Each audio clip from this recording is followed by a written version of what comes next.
Eh bien, nous allons démarrer. Vous excuserez un peu ma voix, mais j'ai la voix un peu cassée. Une journée de salon a beaucoup parlé, fait que j'ai la voix qui est un tout petit peu faible ce matin. Donc la conférence va être sur la thématique de la reconversion professionnelle grâce à la franchise, qui est un concept particulier qui n'existe pas que dans les services à la personne, dans d'autres secteurs également. Et donc on va vous expliquer avec Julien, qui est franchisé de notre enseigne O2, comment cela fonctionne. Alors, le premier sujet, c'est le choix de la reconversion professionnelle. Donc, il y a eu un certain nombre d'études et de baromètres faits par des instituts de sondage, où, comme chaque année, la Banque Populaire, qui est la première banque des franchiseurs, fait son étude annuelle auprès de tous les franchiseurs du secteur pour absorber un certain nombre d'informations et pouvoir derrière retraduire des tendances. Donc, ce qui est important, c'est que les Français ne sont pas allergiques à la reconversion professionnelle, puisque 85% des Français se disent « moi, je suis ouvert à faire autre chose dans ma vie professionnelle ». Ensuite, 64% de ces Français veulent complètement changer de métier. Et on l'a vu post-Covid, on a tous vu des reportages avec des gens qui avaient un job et post-Covid qui partaient complètement faire autre chose, parce qu'ils avaient envie de faire quelque chose qui les passionnait et qui les faisait vibrer. Ensuite, la tranche 46-55 ans, c'est la tranche où les gens sont le plus enclins à faire autre chose. Alors, effectivement, quand vous avez entre 46 et 55, vous êtes dans votre deuxième partie de carrière professionnelle, et donc, vous commencez à vous dire, bon, moi j'ai déjà bossé depuis 25 ans, voire 30, qu'est-ce que j'ai envie de faire pour mes dernières années de travail, et qu'est-ce qui va me faire vibrer jusqu'au bout, jusqu'à ma retraite. Et donc, le choix de l'entrepreneuriat est une solution qui est une opportunité pour beaucoup de gens. Et donc près de la moitié, puisque 44% des cadres se disent moi, je vais réfléchir à devenir entrepreneur. Et là aussi, cette période post-Covid, on a vu plein de gens créer des boîtes, et on va le montrer ici. Donc, un Français sur 3 souhaite créer une boîte, et quand je vous disais post-Covid, près d'1 million de sociétés ont été créées rien qu'en 2021. 1 million d'entreprises. C'est un truc de malade dans notre pays. Donc la fibre entrepreneuriale, elle est vraiment là, quoi. Et dans cette volonté, c'est reprendre le contrôle sur ma vie. Alors, ma vie pro, ma vie perso, aller vers des métiers passion, aller vers des métiers qui ont du sens pour moi. Il se trouve que dans notre enseigne, je vois les franchisés, enfin les candidats à la franchise en dernière étape pour valider leur dossier.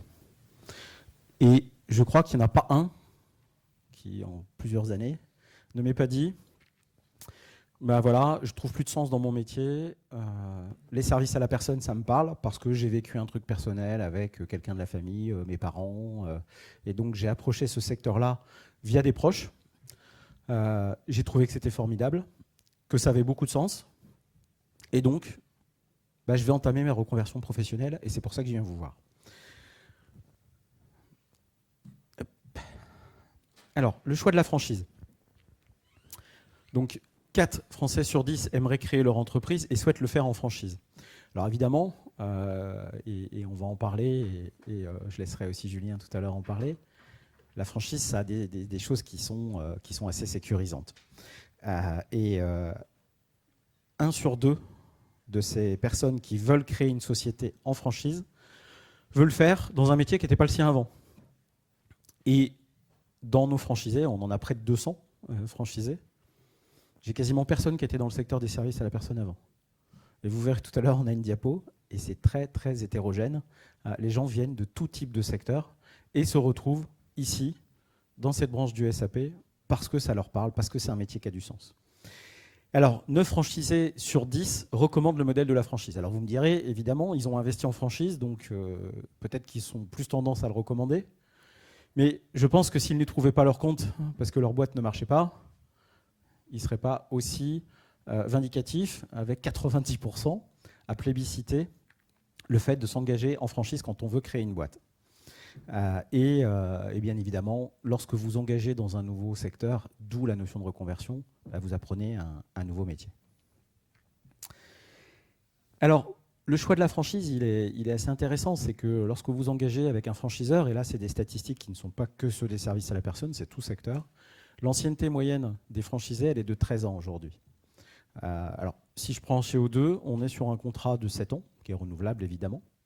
Mais en tout cas, en France, on est sur 13 ans de durée de vie des contrats de franchisés à date. Et ce qui est intéressant, c'est que dans l'étude qui date d'il y a 2 ans, on était à 12 ans. Donc on voit que les franchisés prennent de l'ancienneté également, tout secteur confondu, avec leurs franchiseurs. Ensuite, 62% estiment que ça a joué pour obtenir un crédit. Alors évidemment, quand vous allez voir une banque avec un modèle qui est éprouvé, vous avez un peu plus de certitude côté banquier que lorsque vous venez les voir en disant « bon, ben moi, je veux créer ma boîte, c'est une reconversion, c'est un secteur que je ne connais pas, je ne suis pas accompagné, mais je suis quand même assez brillant, et donc je vais faire ça tout seul. » Bon, le banquier, il vous regarde un tout petit peu différemment. Tout simplement parce que la franchise, c'est un concept éprouvé qui tourne. Et chez O2, avant de se lancer dans la franchise, puisqu'on s'est lancé fin 2012, on avait déjà à l'époque 150 succursales. Donc on avait déjà éprouvé notre modèle avec nos propres sociétés.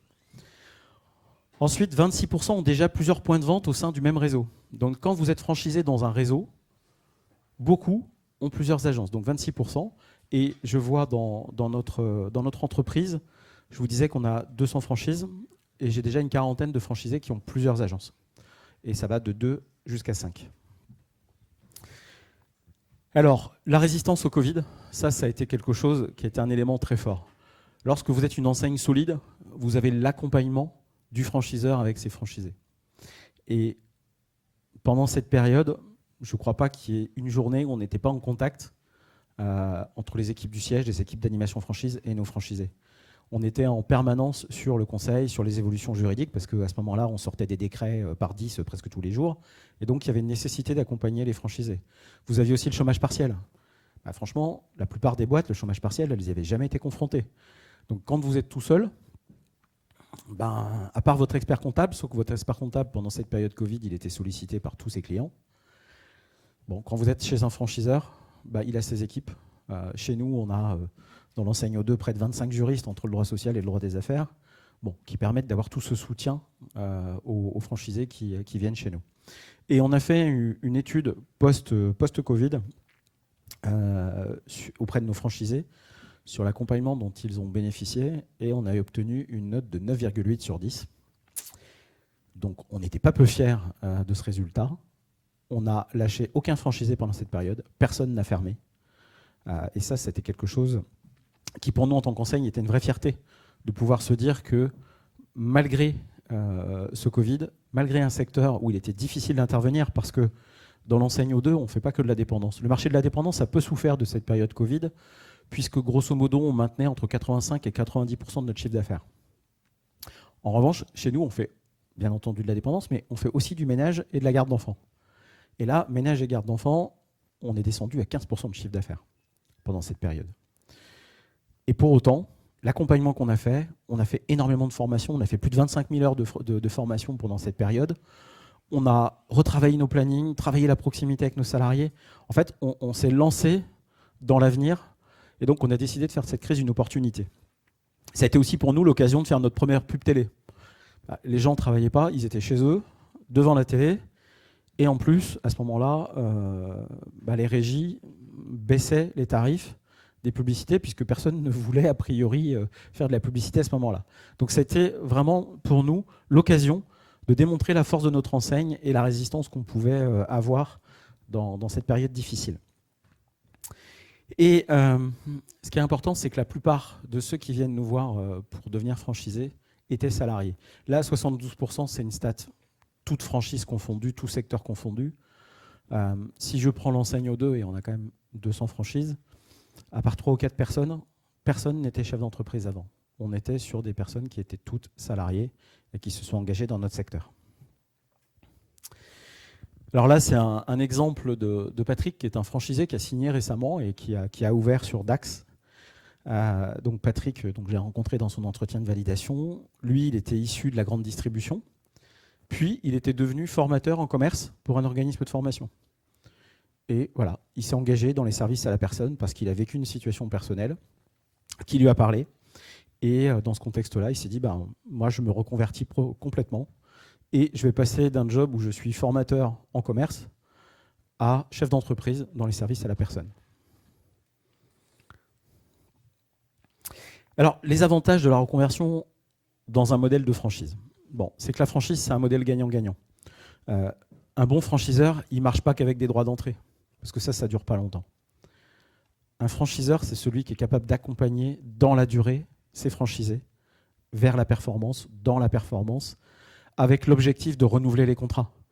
C'est-à-dire que quand on part sur un contrat de 7 ans, l'objectif, c'est pas de se dire, on verra bien dans 7 ans ce qui va se passer, c'est de se dire que dans 7 ans, on doit à nouveau se choisir mutuellement, parce que la relation, elle est gagnante-gagnante, et qu'on repart pour un nouveau contrat de 7 ans. Alors, le modèle de la franchise, et c'est aussi pour ça que ça plaît aux banquiers, c'est que c'est un modèle qui est éprouvé, que vous avez obligation de tester en amont. Donc, je vous le disais, nous, on avait déjà 150 agences en propre avant de se lancer dans la franchise. Alors, la franchise, elle s'appuie sur 3 piliers, et ça, quel que soit le secteur. Une marque, un savoir-faire, un accompagnement. Et c'est aussi ce que viennent chercher les franchisés. C'est-à-dire que dans toutes les enquêtes sur les franchisés, le plus important dans le choix du franchisé lorsqu'il choisit son franchiseur, c'est l'accompagnement dont il va bénéficier pendant toute la durée de son contrat. C'est pas juste, ils sont sympas, ils ont une marque qui a l'air bien, je vais signer avec eux. C'est de quoi je vais bénéficier pendant toute la durée de mon contrat. Et pour ceux qui veulent s'engager dans la franchise, chez nous ou ailleurs, je dirais peu importe, questionnez sur ce sujet. Comment vous allez être accompagné par le franchiseur dans la durée du contrat. Alors, évidemment, je disais tout à l'heure, 9 franchisés sur 10 recommandent le modèle de la franchise, mais moi, c'est plutôt la phrase en dessous qui m'est assez chère. C'est que lorsque vous créez une boîte tout seul en tant qu'indépendant dans un secteur, au bout de 5 ans, il y a une entreprise sur 2 qui n'existe plus. Lorsque vous êtes sous un modèle de franchise, on descend de 50% à 20%. Donc, c'est en ce sens qu'un modèle éprouvé, un concept qui marche, il a beaucoup de chances de fonctionner. Alors évidemment, l'enseigne, elle ne peut pas tout faire pour vous. C'est-à-dire que si derrière, vous n'appliquez pas le modèle, vous n'appliquez pas le savoir-faire, que vous vous dites, maintenant je suis chef d'entreprise, allez, je vais faire mes 35 heures tranquille parce que c'est moi qui décide, ça peut marcher moins bien. C'est pas parce qu'on devient chef d'entreprise que d'un seul coup, il faut lever le pied. Au contraire, il faut accélérer. Et quel que soit le modèle de franchise, dans les 2 premières années, vous allez devoir accélérer fort. Après, vous retrouverez une vie plus traditionnelle, puisqu'en plus, vous embaucherez des collaborateurs. Mais en tout cas, dans les services à la personne, au début, vous démarrez tout seul. Et donc, il faut être capable de s'investir et de s'auto-motiver. Alors bien sûr, il y a le franchiseur qui est derrière. Il y a les équipes d'animation qui vont vous suivre, qui vont vous accompagner. Mais l'automotivation, elle est très forte. Et c'est en ce sens que cette dernière phrase d'investir en franchise, au bout de 5 ans, il n'y a que 20% des entreprises qui ont disparu, contre 50% quand vous partez tout seul.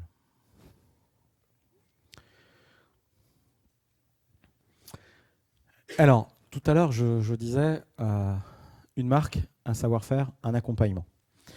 Alors, le savoir-faire, il passe bien évidemment par la formation. C'est-à-dire que lorsque vous arrivez chez un franchiseur ou lorsque vous questionnez un franchiseur, si vous vous intéressez aujourd'hui à cette reconversion dans des modèles de franchise, questionnez sur le contenu de la formation, la durée de la formation. Elle ne doit pas être trop courte, elle ne doit pas être que théorique, elle doit mélanger théorie et praticité en agence sur le terrain pour être sûr que vous maîtrisez les attendus du job. Et c'est en ce sens que dans notre groupe, on a une académie de formation interne. On a également, et je pense qu'on doit être la seule boîte du secteur, créé notre propre centre de formation des apprentis. Donc on a à la fois un organisme de formation intégré et un CFA pour pouvoir accompagner nos collaborateurs, qu'ils soient intervenants, franchisés ou nos encadrants, puisque nous délivrons également des titres qui vont du Bac+2 au Bac+4. Lorsque vous devenez franchisé, oui, vous êtes accompagné par le franchiseur, mais vous intégrez une équipe. Les franchisés, en tout cas chez nous, sur ce que je vis, ont une vraie solidarité entre eux. Ils s'appellent régulièrement, ils échangent beaucoup. Il y a beaucoup d'animations sur des petits temps pour échanger sur une thématique précise qui les touche. Et bien entendu, le fait d'investir en franchise, vous diminuez les risques en achetant un concept clé en main. Alors, un autre profil, tout à l'heure, j'avais un formateur en commerce. Là, Lucille, alors elle a 2 agences chez nous, à Bagnères de Bigorre et à Tarbes. Lucille, elle était chef de produit marketing dans une entreprise assez connue qui fait comment dirais-je, des batteries de casseroles, des ustensiles de cuisine, très grosse marque. Donc elle était chef de produit, elle était à Lyon, et elle s'est dit, moi je vais retourner dans ma région d'origine, et je vais chercher un métier qui a du sens pour moi, et c'est comme ça qu'elle est arrivée dans les services à la personne. Donc d'abord une première agence à Bagnères de Bigorre, et puis là, cet été, elle vient d'ouvrir sa 2e agence à Tarbes, en proximité, et aujourd'hui, c'est quelqu'un qui performe très très bien. Alors, le bon profil pour entreprendre en franchise, et là, c'est valable dans les services à la personne comme dans d'autres, il faut aimer le commerce, il faut être gestionnaire, et il faut être manager. C'est-à-dire que si vous êtes manager et que vous aimez le commerce, mais que la gestion, vous n'y avez pas un peu d'appétence, mais en tout cas, au moins la volonté d'y aller et de se faire accompagner. Il y a aussi les experts comptables qui sont là pour ça. Mais en tout cas, aller plus régulièrement à la rencontre des experts comptables, demander des reportings sur votre activité, ça permet de choisir les bons, d'avoir les bons choix de gestion, les bons choix d'investissement, le faire au bon moment. Et ça, c'est vraiment important. Ça, c'est vraiment 3 piliers pour entreprendre, et ce, quel que soit le domaine. On est dans un métier où, si vous restez derrière le bureau en vous disant, l'enseigne va m'envoyer des clients, et puis je vais déposer des annonces sur Internet et je vais trouver des salariés, donc je vais rester derrière mon bureau toute la journée. Oui, ça va se développer, mais ça va se développer 3 fois moins vite que si vous êtes acteur et que vous faites des démarches commerciales de proximité. Je te laisse la main, Julien. Comment ? Ouais, peu importe. Vous m'entendez ? Oui. Alors, déjà, je suis totalement d'accord avec tout ce que tu as dit jusqu'à présent, et c'est pas parce que tu es directeur général du groupe que je le dis. Mais donc, effectivement, moi, j'étais responsable logistique dans une entreprise automobile avant d'arriver dans le monde des services à la personne. Ce qui m'a poussé à me lancer dans une reconversion professionnelle, déjà, le premier point, c'était l'envie d'entreprendre. L'envie de créer des emplois, de créer de la richesse. Voilà, c'était quelque chose qui était important pour moi. Et encore plus, l'envie d'entreprendre dans un domaine qui portait les mêmes valeurs, justement, que j'avais envie de porter. Et c'est ce que j'ai trouvé dans le monde des services à la personne. Des valeurs de bienveillance, des valeurs d'accompagnement, d'entraide. C'est ce que tu as dit tout à l'heure. Voilà, c'est quelque chose qui m'a convaincu. C'est pour ça que j'ai décidé de me lancer dans ce domaine-là, en tout cas. Une fois que le choix était fait d'entreprendre, et puis une fois que j'avais choisi justement le secteur d'activité que je voulais, après, effectivement, il y a 2 solutions. Soit on se lance en nom propre et on ouvre notre propre structure, soit effectivement on peut s'appuyer sur un partenaire et ouvrir via une franchise, justement. C'est cette 2e solution que j'ai choisie. Pourquoi ? Il y avait 3 points principaux. Le premier point, c'était la notoriété que pouvait m'apporter le groupe. Alors pour parler d'O2, O2 est le leader des services à la personne en France. Effectivement, il pouvait m'apporter une notoriété que j'aurais pas eue en me lançant en nom propre, ou alors que j'aurais mis énormément de temps à avoir. En tout cas, ça fait plus de 20 ans que le groupe existe. Il est connu, reconnu dans le milieu des services à la personne. Donc voilà, c'était le premier point, en tout cas de notoriété. Le 2e point, c'était le savoir-faire. Effectivement, au départ, O2 m'a proposé des formations, justement, pour acquérir un peu plus d'expérience dans le domaine, puisque je ne connaissais pas ce domaine des services à la personne. Donc il y a eu tout un système de formation qui a été lancé par le groupe. Toutes les procédures, les process, justement, m'ont été donnés, justement, pour que je puisse réussir du mieux possible. Et c'est quelque chose qui était hyper important. Et le 3e point, c'est le point d'accompagnement, effectivement. Alors, je vais parler du franchiseur, mais je vais parler aussi des autres franchisés. Il y a l'accompagnement du franchiseur. Quand on est chef d'entreprise, au final, on se retrouve à prendre des décisions du jour au lendemain qui sont assez difficiles à prendre de temps en temps. C'est toujours sympa de pouvoir échanger avec quelqu'un qui maîtrise le métier, qui a développé son entreprise, qui a une entreprise qui fonctionne. Voilà, c'est quelque chose qui est agréable. Ça nous rassure aussi dans les prises de décision qu'on peut prendre, même si c'est nous qui prenons les décisions. Ça nous rassure d'avoir un avis justement d'une autre personne justement qui nous dit effectivement là on est sur le bon chemin. Et puis il y a eu cet accompagnement notamment pendant la période Covid où effectivement sans le franchiseur ça aurait été assez compliqué d'un point de vue commercial, mais d'un point de vue aussi achat de matériel hein, de façon générale. Il fallait trouver des masques, il fallait trouver des gants, du matériel. En nom propre, ça aurait été impossible. La force du groupe fait que justement, il peut y avoir des achats groupés, il peut y avoir... il y a un impact qui est un petit peu plus important que si j'avais ouvert en nom propre. Donc effectivement, ça a été très important. Et puis ensuite, c'est l'échange, la mutualisation des compétences. Au final, Jean-François, tu l'as dit tout à l'heure, il y a autant de profils différents que de franchisés différents. Peu importe le groupe pour lequel on travaille, et chacun peut apporter son expérience. Alors on parlait des franchisés tout à l'heure qui se lançaient ou d'une reconversion qui arrivait entre 46 et 55 ans. Moi, ça arrivait quand j'avais 25 ans, effectivement. Donc, tu étais précoce. J'étais un peu précoce, mais voilà, je pouvais amener une expérience, une vision qui était autre aussi, justement, aux personnes qui avaient un petit peu plus d'expérience, comme eux pouvaient m'apporter une vision et puis une expérience un peu plus importante. Donc voilà, l'échange avec des collègues franchisés, c'est quelque chose qui est aussi très intéressant au quotidien. Et c'est ce qui m'a poussé à enclencher cette reconversion, puis à travailler en partenariat avec O2.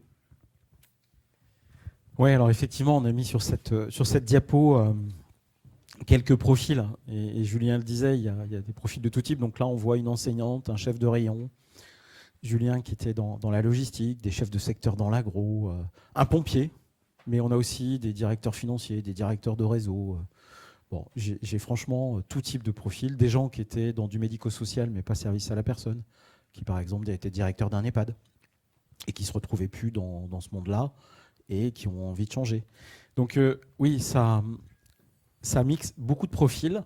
Et c'est vrai que Julien, tu as bien fait d'insister là-dessus parce que ça multiplie les compétences de nos franchisés auxquelles nous, on a accès aussi parce que au-delà d'être franchiseur, on a aussi une commission franchise avec une dizaine de franchisés qui représentent l'ensemble des franchisés.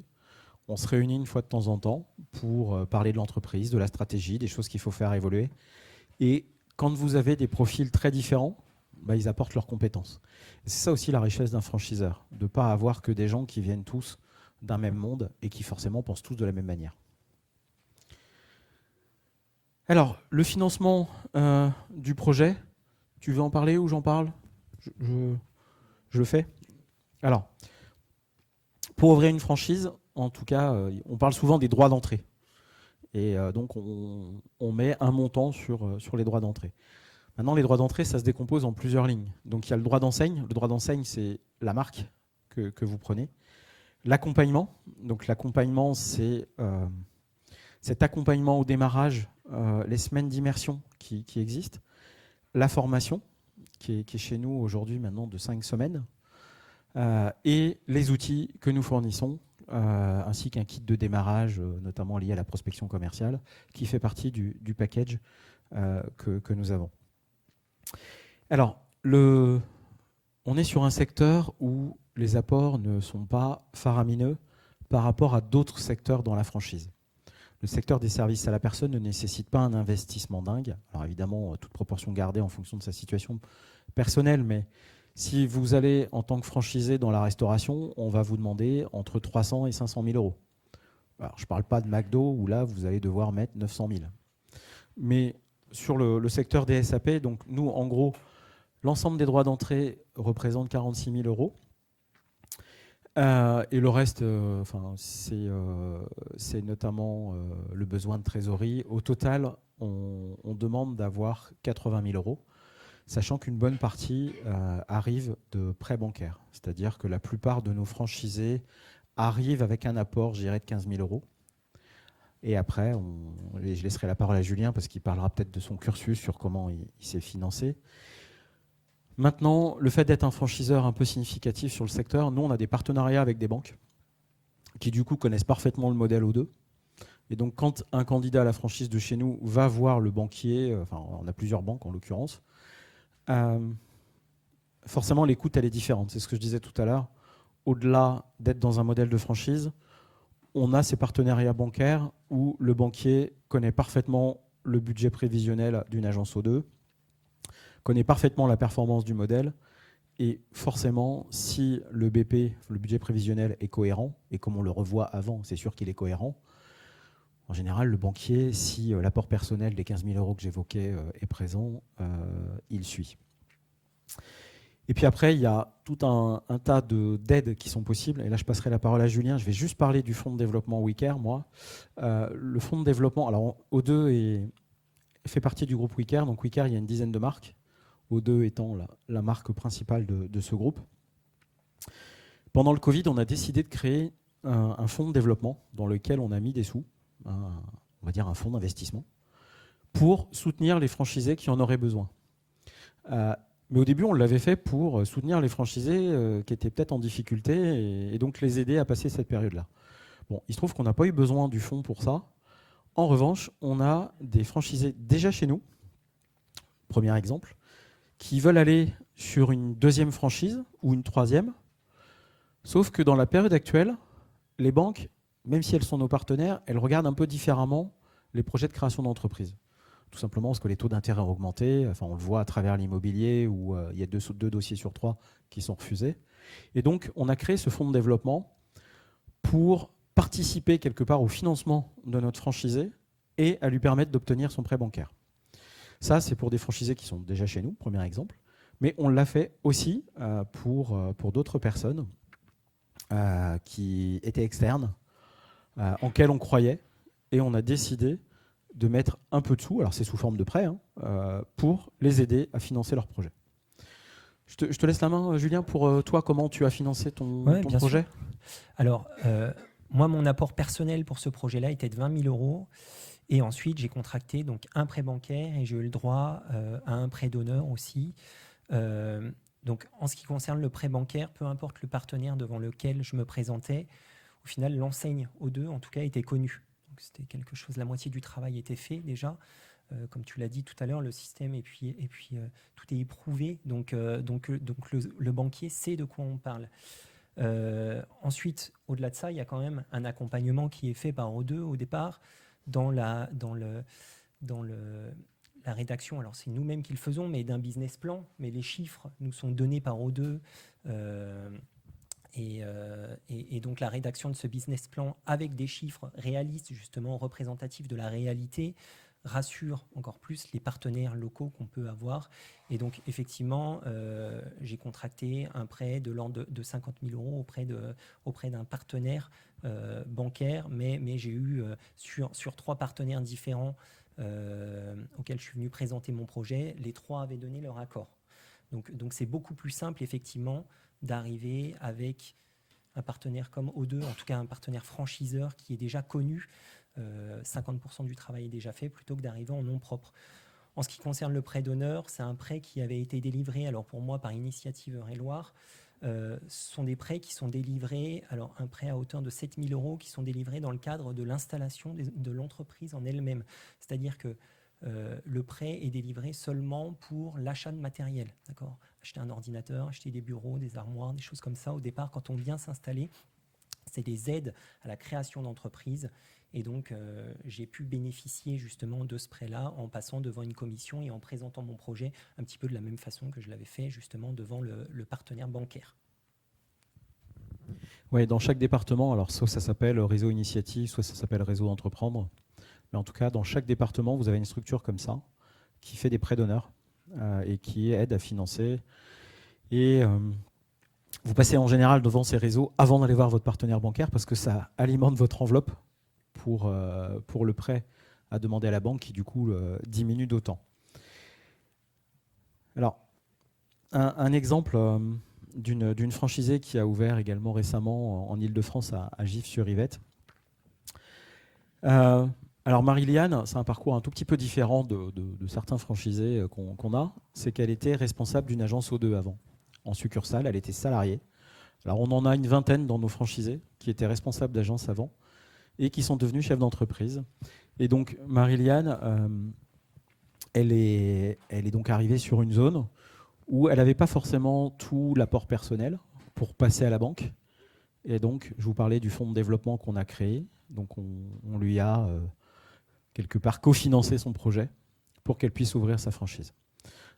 Et donc, ça, c'est des choses qu'on peut faire. Je pense que c'est assez unique, là aussi, dans le milieu de la franchise, pas forcément des services à la personne, mais plus globalement dans le monde de la franchise, d'avoir un franchiseur qui croit tellement dans son modèle qu'il est prêt à faire un prêt supplémentaire à son franchisé. Sachant que si la boîte plante, nous, notre prêt, il est perdu. Mais bon, voilà, quand on croit en son modèle, on est prêt à cofinancer pour que le prêt bancaire soit obtenu en finale. Donc voilà, nous, ce qu'on souhaitait vous dire. Je ne sais pas s'il y a des questions dans la salle auxquelles nous pourrions répondre sur la franchise dans les services à la personne, plus globalement, ou sur notre enseigne. Et nous sommes ouverts à toutes les questions, soit en tant que franchiseur, soit en tant que franchisé. Ouais.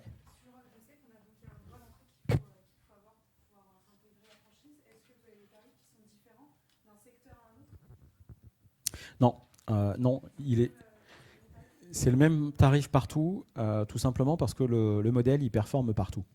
C'est-à-dire que quand je prends Chartres, où est Julien, on est sur un chef-lieu de département, donc une ville quand même assez significative. Volontairement, on voit Lucille, Bagnères de Bigorre, c'est un petit peu plus rural. Et pour autant, ça marchait bien, et là on a ouvert une deuxième. Donc en fait, notre modèle, et c'est aussi la force d'un multispécialiste, c'est-à-dire que dans ce secteur, il y a des franchisés qui font qu'un métier, que du ménage, que de la garde d'enfants, que du senior. Nous, on fait l'ensemble de ces métiers-là. C'est ce qui permet d'aller toucher une cible beaucoup plus large sur une même zone et de s'attaquer surtout à toute la frange de la population. Que vous soyez un jeune parent ou une personne âgée qui a besoin d'aide pour son autonomie. Donc notre modèle, il marche partout. Donc c'est aussi pour ça qu'on prend les mêmes droits d'entrée sur l'ensemble du territoire. Alors on a aussi travaillé nos zones, c'est-à-dire que ce n'est pas du hasard. On a fait bosser une boîte de géomarketing qui fait qu'on a une cartographie et dont toutes les zones sont pesées en nombre de ménages, en nombre d'habitants, en CSP+, en nombre de familles avec enfants, etc. Donc on donne toutes ces données aux franchisés, enfin aux candidats à la franchise. Donc c'est hyper transparent, on donne tout de manière à ce qu'ils se rendent compte que la zone est viable. Et la deuxième chose, c'est que dans notre parcours de candidat à la franchise, vous faites aussi des journées d'immersion en agence pour vraiment découvrir le métier dans l'agence, pour être sûr que vous ne soyez pas surpris le jour où vous ouvrez. Et donc, on a une équipe de développement qui accompagne les candidats à la franchise pendant 4 à 6 mois. On demande, je sais que toutes les enseignes ne font pas ça et qu'il y a des enseignes qui ont des parcours beaucoup plus rapides. Nous, ce qu'on veut, c'est qu'il y ait aussi une étude de marché. Et l'étude de marché, pas que commerce, mais aussi RH. Je sais où je m'implante, je connais mon territoire.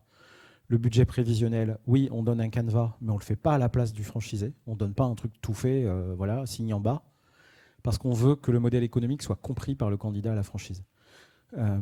Clairement, O2 n'est pas un vendeur de zone. Moi, ça ne m'intéresse pas de prendre juste des droits d'entrée, parce que ça, c'est du one-shot. Si le franchisé ne marche pas, il ne reste pas chez vous. Et de toute façon, un franchiseur, un modèle, il tourne pas sur les droits d'entrée, mais sur les royalties derrière, sur le chiffre d'affaires. Donc ça, c'est important. C'est pour ça que tout à l'heure, je vous disais, demandez vraiment comment vous allez être formé et accompagné ensuite pour ne pas tomber sur un franchiseur qui veut absolument vendre des zones parce que son modèle, c'est de prendre du droit d'entrée. Ce n'est pas notre cas. Moi, ce que je souhaite, c'est que les franchisés restent chez nous, renouvellent leur contrat parce que c'est un partenariat gagnant-gagnant. Et ça, c'est vraiment important dans ce secteur. Et donc c'est aussi pour ça qu'aujourd'hui nos zones sont toutes travaillées pour performer.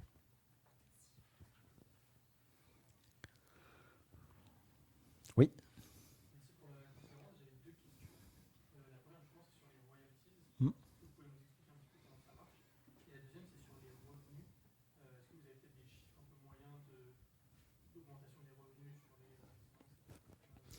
Alors, sur les royalties, elles sont de 5% sur le chiffre d'affaires et 2% sur la communication.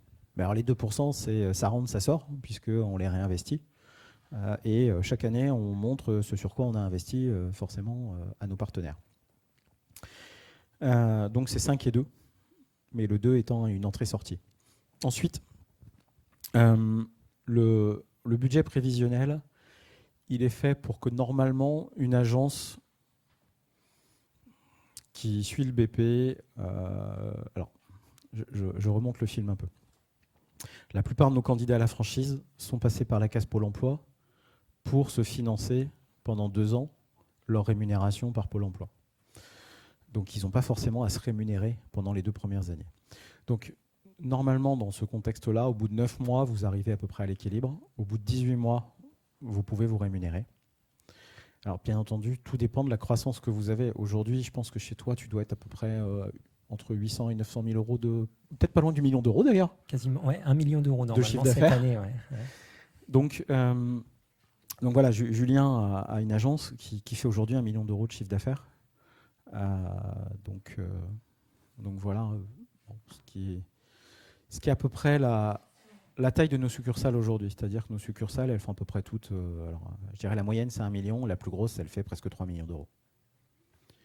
Donc voilà en termes d'abac de chiffres. Sur les rémunérations, je peux vous en donner parce que le franchisé c'est lui qui décide de sa rémunération.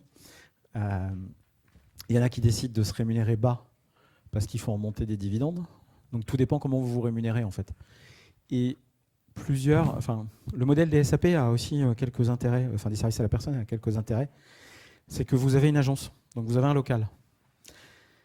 Et je dirais qu'aujourd'hui, pratiquement tous nos franchisés, vers la 3e année du contrat, ils investissent dans leur local. Donc ils créent une SCI, et le local, plutôt que de payer un loyer vers l'externe, ils se payent un loyer à eux-mêmes, donc ils sont à peu près sûrs du locataire.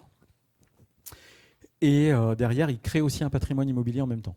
Alors forcément, plus vous avez d'agences, plus vous créez aussi ce patrimoine immobilier. Et nos franchisés qui ont plusieurs agences ont la plupart du temps créé une holding au-dessus qui permet de jouer sur la fiscalité de chaque société qui est en dessous et de se rémunérer en conséquence, et la plupart du temps sous forme de dividendes. Ouais.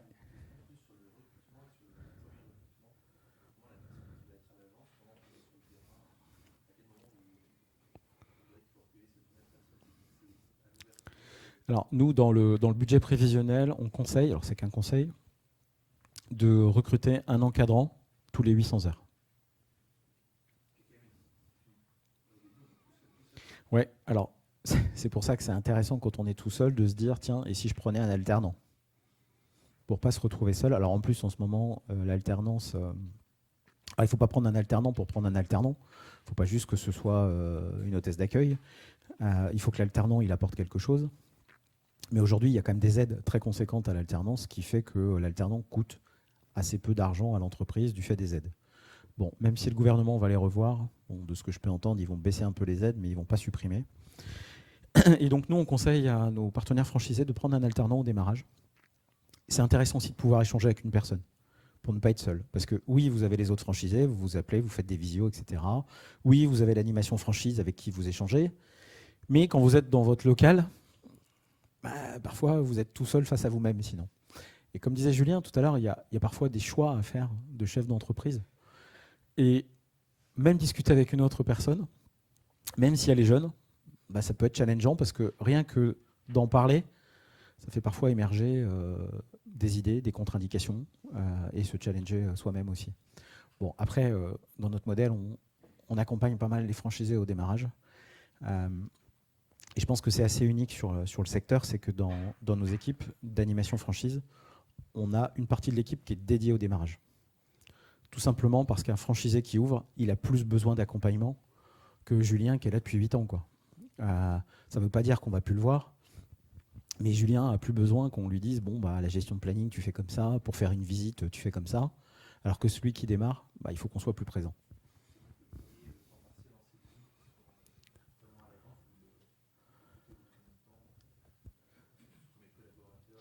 Alors, en fait, tout dépend comment vous voulez fonctionner. C'est-à-dire que soit, tout à l'heure je disais 800 heures si c'est un temps plein, ce qui est souvent intéressant, et pas mal de nos franchisés font ça, c'est que dans nos intervenants à domicile, on a quelques pépites qui sont capables d'aller vers l'encadrement d'agence. Et chez O2, c'est 35% dans nos succursales de nos encadrants qui étaient intervenants à domicile avant. Donc elles connaissent le métier en plus de terrain. Et ça vous permet de faire la montée en puissance. C'est-à-dire de dire à la personne, bah, tu vas commencer par 10 heures au sein de l'agence, le reste, tu vas continuer tes prestats. Et puis plus l'agence monte, on passe à 20 heures dans l'agence, puis après on passe à 35, ce qui permet de limiter les charges sur la structure en faisant encore faire des prestations qui amènent de la rentabilité et qui, quelque part, qui financent l'autre bout du poste. Donc il faut réfléchir effectivement, pas forcément en ETP pleine, mais avec des virgules de TP. Donc ça aussi, c'est bon. Je ne sais pas si ça marche ailleurs, mais et quels sont les conseils, mais en tout cas, nous, c'est ce qu'on conseille à nos partenaires franchisés, d'être capable de faire cette montée en puissance pour ne pas alourdir la structure financièrement.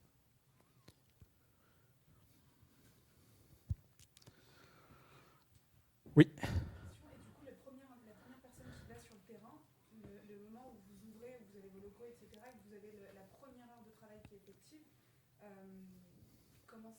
quel est le laps de temps qui s'écoule entre ces deux événements? En vous organisez, est-ce que vous avez envie d'avoir... Est-ce que vous recrutez d'abord, mais vous allez avoir une charge de salaire au départ, avant que le premier client appelle, et en plus... Tu veux en parler ou sinon je le fais? Vas-y. Bien sûr. Alors, effectivement, c'est toujours le juste milieu à trouver au départ, alors qu'on parle des intervenants qui sont sur le terrain ou des encadrants qu'on peut avoir en agence. Il faut trouver l'organisation, justement, que l'on veut dans notre structure. Le fait de passer par un franchisé, juste pour revenir sur la question d'avant, il y a aussi un accompagnement dans les 5% de redevance, justement. Il y a un accompagnement que notre franchisé nous fait, au-delà de l'animateur franchise qui vient nous donner des informations, nous challenger de temps en temps. Voilà. Le groupe met à disposition notamment un centre d'appel qui est disponible 7 jours sur 7. Et le jour où vous n'êtes pas en agence en tant que gérant d'entreprise, que vous êtes tout seul encadrant en entreprise, le jour où vous n'êtes pas en agence parce que vous faites de la prospection, parce que vous êtes en visite ou parce que vous faites un suivi salarié, eh bien, il y a quand même possibilité pour les prospects potentiels ou pour les clients qui font partie de votre structure d'avoir quelqu'un au bout du fil. Et cette personne, ce téléconseiller, justement, qu'elle aura au bout du fil, a accès au dossier du client, justement, et peut lui répondre, le cas échéant, s'il y a une question particulière, justement. Sur. Oui, c'est pour ça que sur tous nos supports de com, il n'y a qu'un numéro, c'est un numéro national, qui est celui du centre d'appel. Effectivement, on a quand même 90 personnes dans ce centre d'appel. Et ce n'est pas un centre d'appel aujourd'hui qui fait du sortant. On ne fait pas de la prospection téléphonique comme on peut le subir les uns les autres sur nos téléphones. C'est un centre d'appel qui est quelque part un secrétariat d'exploitation à distance et qui prend également les visites pour les futurs clients, des prospects. Au Mans. Il est au Mans, ouais, dans notre magnifique siège à côté de la gare. Si vous regardez, on a fait construire un siège social assez sympa. Donc voilà, c'est ce qui permet en tout cas d'être un peu plus libre au départ quand on va chercher des nouveaux clients. En ce qui concerne la mise en place de nouveaux intervenants, au final, effectivement, pour ma part, c'était une création d'entreprise. Donc l'objectif, c'est de trouver des salariés qui sont à même de comprendre justement cette création d'entreprise et qui participent à ce projet-là. Donc effectivement, les 2 premières semaines, justement, on n'aura peut-être pas un planning complet à lui proposer. Maintenant, dans le monde des services à la personne, le contrat de travail qui est le plus utilisé, c'est un contrat de travail avec une annualisation du temps de travail qui nous permet justement de rattraper, le cas échéant, le nombre d'heures qu'on a perdu justement sur les premières semaines. Mais voilà, il faut effectivement intégrer les salariés, les intervenants potentiels que l'on va recruter dans le projet. C'est effectivement compliqué à comprendre comme ça quand on est en dehors du projet, mais quand on est à l'intérieur, on arrive très facilement à le faire comprendre aux intervenants. Et nous, les intervenants, on tout de suite joué le jeu. La première intervenante qu'on a recrutée est toujours là aujourd'hui, 8 ans après. Donc, et elle est très contente justement d'avoir intégré notre structure. Donc voilà, c'est un juste milieu à trouver, mais c'est quelque chose qui se fait assez facilement. Ouais, et en fait, dans notre secteur, il faut tout avancer en parallèle. C'est-à-dire qu'il faut toujours avoir un vivier RH d'avance. Ça ne veut pas dire j'embauche, ça veut dire j'ai validé déjà quelqu'un pour les clients qui vont arriver. Et pour compléter ce que disait Julien, c'est-à-dire qu'on a aussi des partenariats avec des structures externes, typiquement les assisteurs, Mondial Assistance, Europe Assistance, etc., qui permettent notamment au démarrage de pouvoir compléter des plannings. C'est-à-dire, enfin, eux, ils nous sous-traitent leurs prestations. L'exemple type, c'est je vais au ski, je me casse une jambe, et ben avec mon contrat d'assurance, j'ai gagné 3 semaines de ménage chez moi. et donc ils sous-traitent à une structure comme la nôtre, un peu partout sur le territoire. Et donc ça peut permettre de compléter les plannings, notamment dans les premiers temps, quand on a peu de salariés. Aujourd'hui, toi, tu dois avoir, je sais pas, 50 salariés 45, ouais. 45. 45 intervenants. Donc voilà, mais en fait, ça se gère bien, d'une part, parce que le contrat est annualisé. Donc le risque, il n'est pas au premier mois où je paye plein d'heures et en fait, je ne les ai pas prestées, quoi. Donc j'ai pas de facturation. Donc à la fois, les clients assisteurs nous permettent de compenser un peu ça, et puis l'annualisation sur l'année fait qu'aujourd'hui, on arrive à régulariser ça sans trop de problèmes. Et donc on accompagne aussi à ça avec... alors il y a un accord de branche d'annualisation. Après, nous, on en propose un, alors avec des zones à trous, parce que c'est aussi aux franchisés de choisir sa politique sociale. On propose un modèle de contrat de travail, là aussi avec des zones à trous, où le franchisé décide ce qu'il a envie de faire.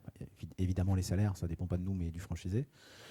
Mais on propose aussi un certain nombre d'outils d'accompagnement, parce qu'on a un back-office assez large. C'est-à-dire qu'aujourd'hui, le siège d'O2, c'est près de 500 personnes. Donc, on a de quoi accompagner à la fois nos succursales, mais aussi nos partenaires franchisés. Et puis, il ne faut pas oublier un truc, c'est qu'en tant que franchisé, un des gros partenaires au-delà du franchiseur, c'est aussi l'expert comptable, qui est là aussi sur, pas que de la finance, mais aussi un peu sur du juridique.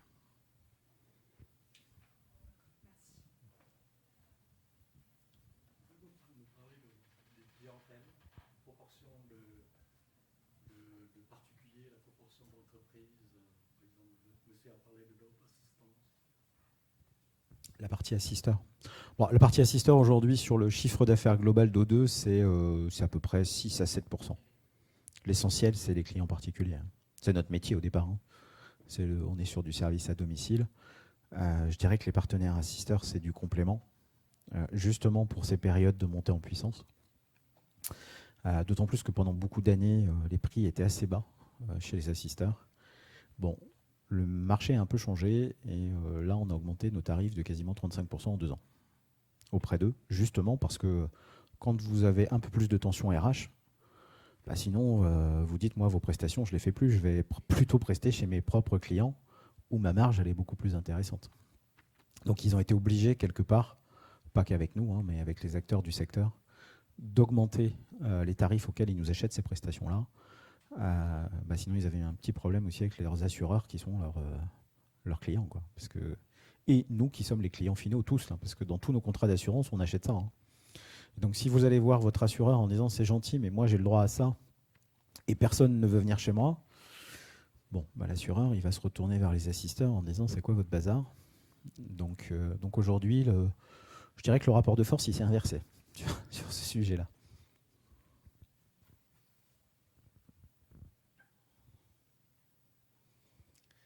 Est-ce qu'il y a d'autres questions ? Ouais.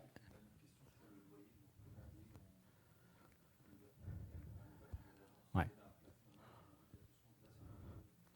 Alors en fait, les loyers, c'est un truc assez particulier, c'est que forcément, si tu es en Ile-de-France, ça peut coûter plus cher. Mais on va dire qu'en moyenne, ce qu'on préconise, c'est des loyers entre 600 et 850 euros. Pour pas que ça pèse trop sur la structure. Évidemment, parfois en Ile-de-France, vous pouvez être à 1200, 1300. Il y a certaines villes où l'immobilier coûte beaucoup plus cher. Et vous ne pouvez pas faire autrement parce que sinon, vous ne trouvez tout simplement pas de local. Mais globalement, on est sur des loyers, dans ce que je vois passer, entre 600 et 850 euros dans la plupart des situations. Je ne sais pas combien tu étais, toi, à Chartres, quand tu as démarré. Moi, j'étais aux alentours de 500 euros. Donc, et c'était pas cher, ouais. Juste pour information, moi, j'avais réussi justement à négocier un bail précaire avec le propriétaire du local qui me permettait justement, alors déjà de signer un bail de 18 mois et qui me permettait de sortir à tout moment. C'est aussi rassurant. Alors, même si je savais que le système allait fonctionner, c'est toujours rassurant de se dire, peu importe la raison, mais de pouvoir partir au bout de 6 mois, au bout d'1 an, parce que l'entreprise se développe bien et puis qu'on veut chercher un nouveau local un peu plus grand parce qu'on investit dans les encadrants ou autres. Justement, donc le fait de négocier un bail précaire dans un premier temps plutôt qu'un bail commercial 369 m'a permis de partir plus tôt parce que l'entreprise s'est développée très rapidement, en tout cas au départ.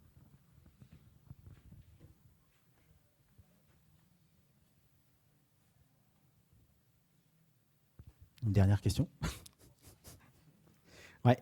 Une question un peu plus ouverte. Vous, en tant que franchisé aujourd'hui, c'est quoi vos challenges principaux? Est-ce que c'est recruter du personnel? Est-ce que c'est trouver des clients? Est-ce que c'est gérer l'administratif? Moi, en tant que franchisé ou en tant que gérant d'entreprise? En tant que gérant d'entreprise, c'est continuer à développer ma structure. Donc effectivement, ça passe par le recrutement, ça passe par la partie commerciale aussi. Je pense qu'il ne faut pas tout attendre du franchiseur non plus. Donc la partie commerciale, c'est surtout se faire connaître en local. Justement, nous, notre franchiseur a développé des outils qui nous permettaient, alors, au-delà des fly, mais des sacs à pain, des sacs à pharmacie, etc., d'aller nous faire connaître auprès des commerçants locaux, justement. Donc effectivement, ça c'est mon objectif principal, de continuer à développer ma structure. C'est l'objectif de tous les gérants d'entreprise, je pense. En tant que franchisé, c'est de faire en sorte justement que mon franchiseur reste le leader des services à la personne. Donc en participant aussi à la vie, on va dire, du franchiseur, en participant aux différents ateliers auxquels le franchiseur m'invite justement. L'objectif, comme on disait tout à l'heure, c'est une relation gagnant-gagnant au final. Effectivement, moi j'attends beaucoup de mon franchiseur, notamment sur la notoriété, sur le savoir-faire, sur l'accompagnement. Maintenant, le franchiseur attend des retours de la part du franchisé, des retours du terrain, ce que l'on vit au quotidien justement.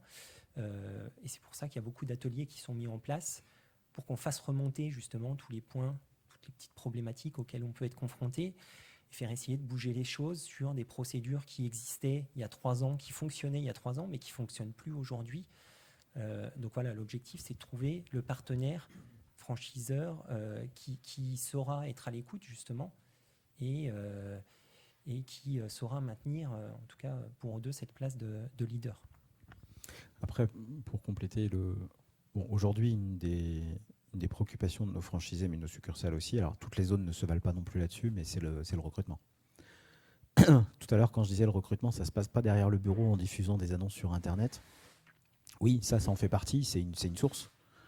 Mais nous, ce qu'on demande, pas qu'à nos partenaires franchisés, mais aussi à nos responsables d'agence, c'est d'aller voir les prescripteurs de l'emploi en local. Il faut que le Pôle emploi, le conseiller Pôle emploi local, ça doit devenir votre meilleur ami. La personne qui suit la mission locale, pareil, le Cap emploi, enfin, tous ces partenaires de l'emploi, vous devez être reconnus en local pour que les profils arrivent chez vous. Bon, comme on est basé au Mans, effectivement, j'ai des rapports réguliers avec certains institutionnels de l'emploi. Et à force de bosser avec eux, ils ont compris quels étaient les profils que nous, on cherchait. Alors ils nous disent, bon, des fois, vous êtes un peu pénible, vous êtes un peu plus restrictif que les autres. Bah oui, mais le premier truc, c'est que vous devez faire une prestation de qualité, quoi. Donc, les CV qui vous parviennent, bah oui, vous devez faire du filtre, vous devez accompagner par de la formation, bien entendu. Tout le monde n'est pas opérationnel à 120% tout de suite. Et c'est pour ça qu'on a des accompagnements de formation. Mais le recrutement, il ne se fait pas que derrière la chaise du bureau. Il se fait en allant à la rencontre des partenaires de l'emploi. Et ceux qui marchent, c'est ceux qui le font côté RH, mais aussi côté commerce. Oui, par la force de l'enseigne, on amène à peu près 50% des visites, légèrement plus de 50% même. Le reste des visites, c'est les actions que font nos franchisés en local pour se faire connaître.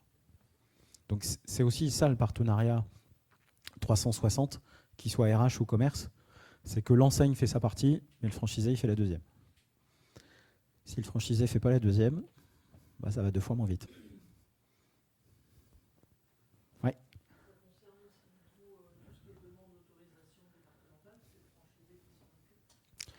Alors, sur ce sujet, nous on donne un canevas, enfin un document type. Après, le franchisé finit son dossier parce qu'il y a des éléments qui sont d'ordre départemental. Typiquement, le schéma gérontologique départemental, il est sur place. Donc oui, on donne le cadre et le document type. Maintenant, le franchisé le complète. Et puis, l'agrément et l'autorisation est délivré à la structure, justement, à l'entreprise. Pas à la structure O2 générale, justement, à la structure du franchisé. C'est même nominatif, c'est-à-dire que c'est à l'entreprise et aux dirigeants de l'entreprise. C'est-à-dire que nous, il se trouve qu'on rachète régulièrement des entreprises Parfois, pour garder l'autorisation, il faut qu'on combatte un peu, parce que le dirigeant s'en va à la retraite ou autre chose. Et il faut qu'on arrive à la récupérer. Alors, évidemment, quand vous avez déjà des clients dépendants et des salariés, c'est un peu plus facile de l'obtenir, parce que sinon, du jour au lendemain, les personnes, elles n'ont plus de solution, quoi. Et puis, on est quand même dans un monde où... et c'est assez récent, ça, parce qu'on a une concurrence associative, mais j'entends de plus en plus de nos candidats à la franchise qui font leur étude de marché, que sur certains territoires, par exemple, les ADMR ne prennent plus de nouveaux clients. Et elles arrêtent de prendre des nouveaux clients. Donc c'est en ce sens que je pense qu'il devrait y avoir un assouplissement à un moment des autorisations. D'autant plus que si vous regardez un petit peu les évolutions démographiques, il se trouve que les baby boomers, ils ont 76, 77 ans. Donc peu à peu, ils vont arriver à un premier niveau d'accompagnement. Et en fait, on est sur une courbe aujourd'hui de vieillissement qui est comme ça. Là, dans les 10 ans, on va connaître ça. Avant que ça se radoucisse, mais la pente, elle va continuer à monter. Mais là, dans les 10 années qui viennent, il y a un marché de dingue. Et donc l'enjeu dans ce pays, c'est de former des AV, des auxiliaires de vie, pour pouvoir accompagner cela. D'autant plus qu'aujourd'hui, toutes les études démontrent que les gens veulent vieillir à domicile le plus longtemps possible et retardent l'arrivée en EHPAD. Aujourd'hui, l'arrivée en EHPAD, elle est quasiment à 89 ans. Et ensuite, la durée de vie en EHPAD, elle est de 2 ans. Donc les gens veulent vieillir chez eux le plus longtemps possible, et c'est en ce sens que le domicile a un avenir assez fort sur ce marché-là. Ouais. Justement, à ce propos, vous faites partie du même groupe que les bienveillants qui Ouais. ont dévoilé leur marque hier. Comment vous interagissez entre eux deux et Alors, on est quelque part la société grande sœur de ces structures-là. C'est-à-dire qu'on a une directrice de filiale. Aujourd'hui, les bienveillants, c'est une marque qui se lance dans la franchise en mandataire senior, justement pour contourner les autorisations qui en ce moment sont plus compliquées. Et on donne un coup de main à cette filiale. Parce qu'on a un historique de franchiseurs. Alors leur modèle ne sera pas le nôtre, hein, c'est une autre marque, leur savoir-faire est le leur. Pour autant, notre expertise de la franchise fait qu'on leur donne un coup de main. Et clairement, cette marque-là se positionne monométier, mandataire sur la dépendance. Alors qu'O2 aujourd'hui est sur plusieurs, enfin est un multispécialiste. vous êtes concurrents à un moment ou à un autre sur la partie senior, inévitablement? Alors aujourd'hui, O2 ne fait pas de mandataire, fait que du prestataire, mais ça ne veut pas dire que pour autant on n'est pas concurrent sur certaines zones.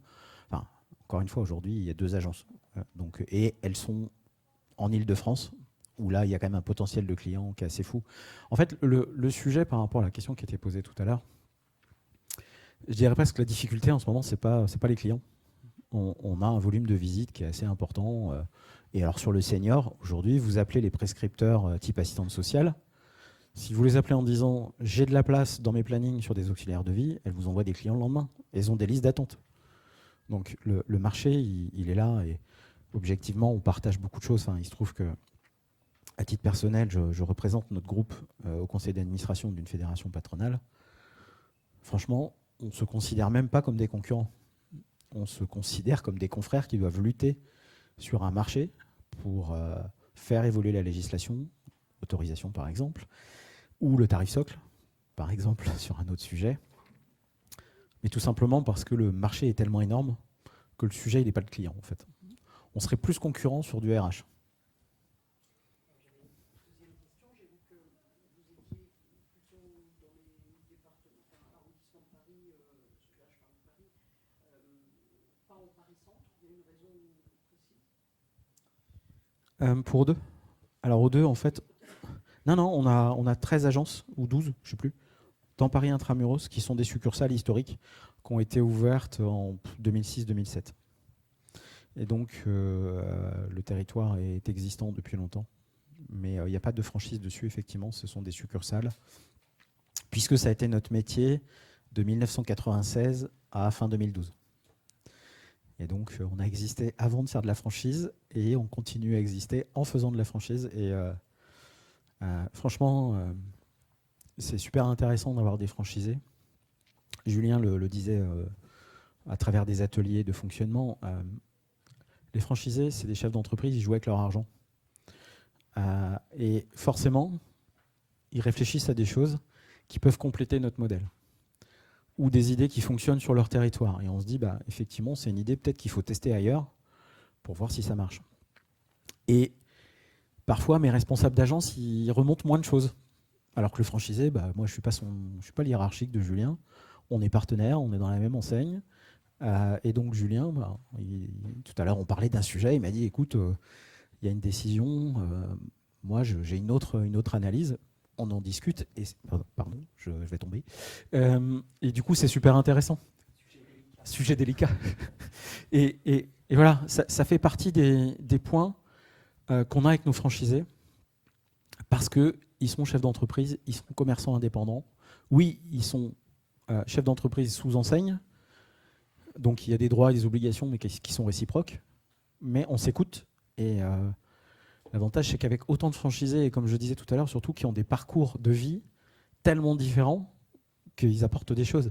Quand je discute avec un ancien directeur marketing d'une très grande enseigne de retail, avec un directeur financier de la grande distrie, avec un directeur de réseau du retail, c'est des gens qui étaient dans des comités de direction de grosses enseignes. Bah forcément, ils ont vécu des choses. Et quand on échange, on se dit « ouais, ce truc-là, c'est intéressant, quoi ». Et donc, c'est ce qui fait aussi avancer l'enseigne. Je pense qu'un franchiseur qui sait écouter et se remettre en cause et faire évoluer les choses, c'est vraiment aussi essentiel. Si vous êtes avec un franchiseur qui est c'est comme ça, on n'en sort pas, c'est plus compliqué, quoi. Encore plus dans un métier où c'est que de l'humain. Hein. C'est-à-dire que bon, il y a si vous êtes chez McDo, qui est un franchiseur hyper dur dans son respect de concept, bah, vous n'avez pas le choix. C'est-à-dire que vous faites une virgule de travers, vous dégagez de l'enseigne.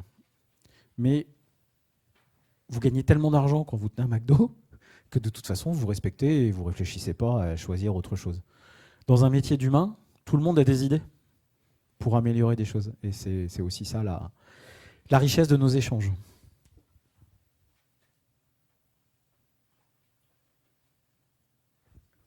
S'il y a d'autres questions. Sinon, on va vous libérer pour aller manger. Hein. Ah, il y a encore une question.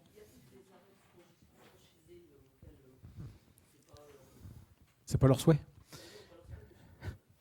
Alors, des arrêts de franchisés au début, j'en ai fait 2 dans ma carrière et ça fait 15 ans que j'y suis. Le premier, c'était quelqu'un qui était directeur de région dans une enseigne et le gars était super bien, sauf qu'il nous avait caché qu'il avait fait un gros burn-out. Et au bout de 15 jours de retravail dans son agence, le truc a ressurgi et il était incapable de faire quoi que ce soit. Donc je lui ai dit, écoute, vaut mieux qu'on s'arrête, on va te rembourser. Et puis voilà, ce qui lui a convenu parfaitement parce qu'il convenait qu'il était incapable de reprendre une fonction de ce type. Le deuxième, je l'ai fait avant même qu'il ouvre. C'est-à-dire que quand vous allez dans une franchise, c'est que vous allez dans une enseigne. Et dans une enseigne, il y a des règles. Et il y a notamment des règles juridiques. Typiquement, des affichages obligatoires. Mais ça, c'est valable dans toutes les boîtes de France. Bon, il se trouve que ce franchisé qui venait à peine d'ouvrir, il disait « non, mais bon, moi j'ai autre chose à foutre que de mettre des feuilles sur le mur ». Bon, il se trouve que parfois, on a des inspecteurs du travail, des inspecteurs des fraudes qui passent. Ils ne passent pas tous les jours. Hein. Enfin, s'ils passent à ce moment-là, c'est compliqué.